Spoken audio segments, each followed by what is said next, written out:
Australian supermodel Andreja Pejić, one of Jean-Paul Gaultier's Australian muses, has jetted into town to surprise the designer on the eve of the opening of his National Gallery exhibition.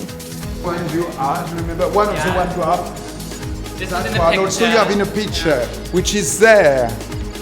Yes, I love it. Andrea.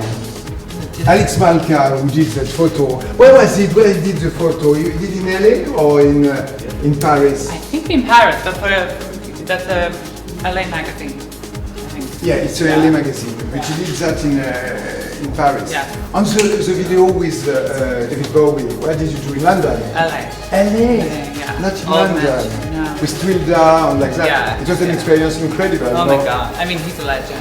Okay, He's he's like, truly like. you know, when I was little, I looked at his pictures and it was just a dream come true. How did you feel about the concept of coming back and surprising Jean-Paul the way you have this afternoon?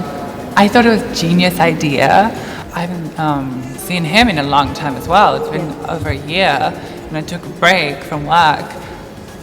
So, and I'm just getting back into everything now. So it was a really cool thing to do. And you know, you've seen him. He's very cheerful and has amazing energy. So it's always a pleasure.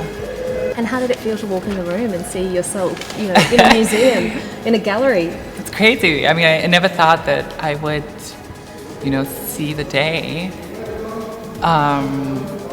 that my image in a museum, and so it's pretty surreal, I would say. Do you think it adds to that because of what you've been through and the fact now that you know that you've become a woman? Yeah.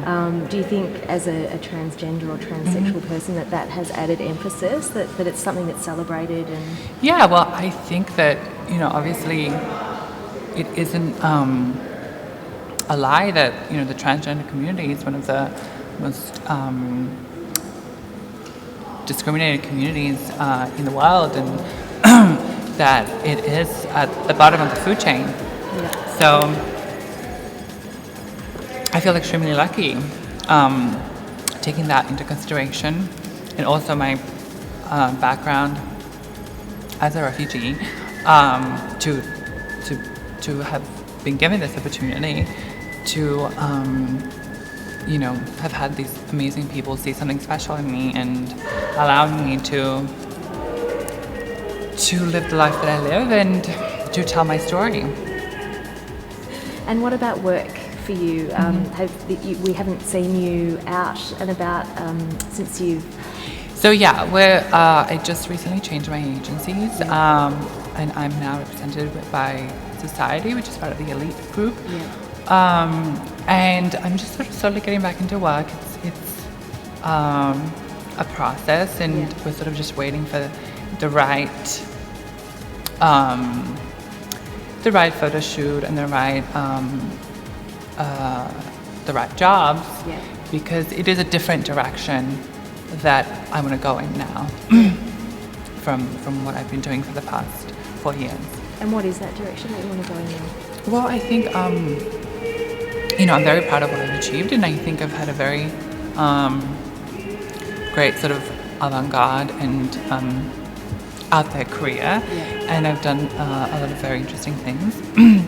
But, you know, I think everyone, you know, who's in the public eye has to keep reinventing themselves and has to change. And I think it's time for me to be more chic and classic and to, you know, work as a woman and to prove that I have the capabilities to do what all of the other big girls do. Is there a nervousness in you that now that you are a woman that the interest in you might not be as great as it was when you weren't? I mean, so far, you know, we've had a great response, and you know, the fashion industry has been pretty positive, and I think, you know, it's a good time with everything that's happening in film, you know, in media. I think that definitely is a huge change, and I feel like when something crosses over, you know, they say when something crosses over, there's nothing you can do to stop it. And I think, you know, trans visibility is is growing more now than it has ever. So I'm very hopeful.